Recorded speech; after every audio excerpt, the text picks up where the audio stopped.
My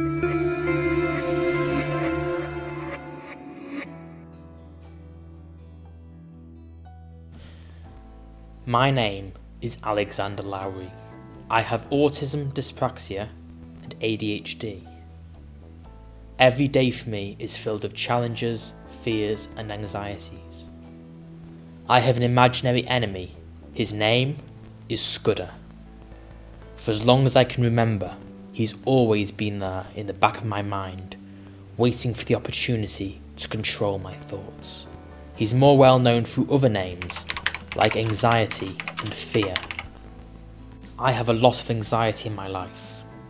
I have a bunch of fears and inner struggles that dominate my thoughts. Even though it's technically just my anxiety, I often feel like there's another soul inside of me controlling my thoughts, telling me how I should think. I can't actually hear a voice, but sometimes it feels as if I'm listening to a voice inside my mind. I also have a strong thirst for knowledge. I feel the need to understand things that aren't clear to me.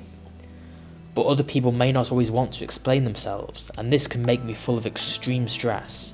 The longer I go without an explanation, the worse I feel, to the point where my thirst turns into dehydration. Whilst wanting to understand others, I also want to be understood myself as well. When I've been misunderstood, I feel the need to fully explain myself.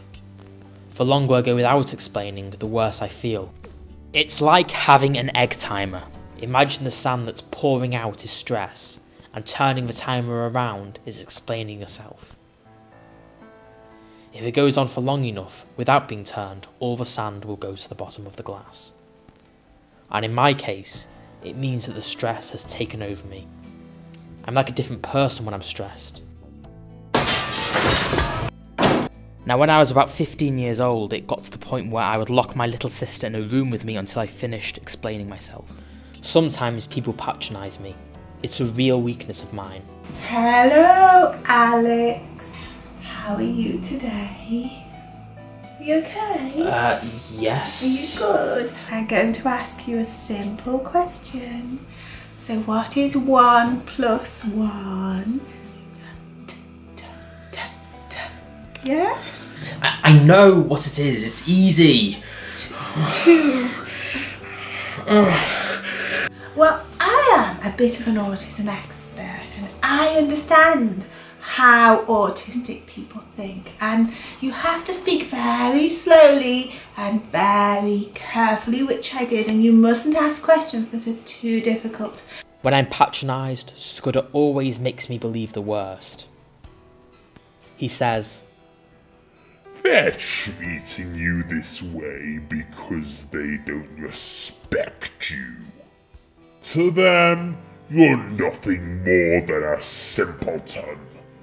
And who could blame them? Because that's what you are." Sometimes Scudder will even just appear with no warning, and I have no idea why I'm feeling stressed. How I cope. Scudder has been with me for as long as I can remember, and I suspect he'll always be a part of me. But that does not mean I haven't learnt ways to cope. I take a deep breath, I try to relax and tell Scudder he can't control me, and tell him, "You are not in control of my thoughts. I am in control. Be gone."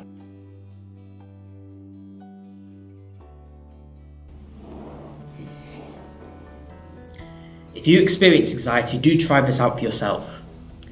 If necessary, get counselling and seek out help. While he may have various different names, Scudder affects many people in this world, so you are not alone. Thank you for watching.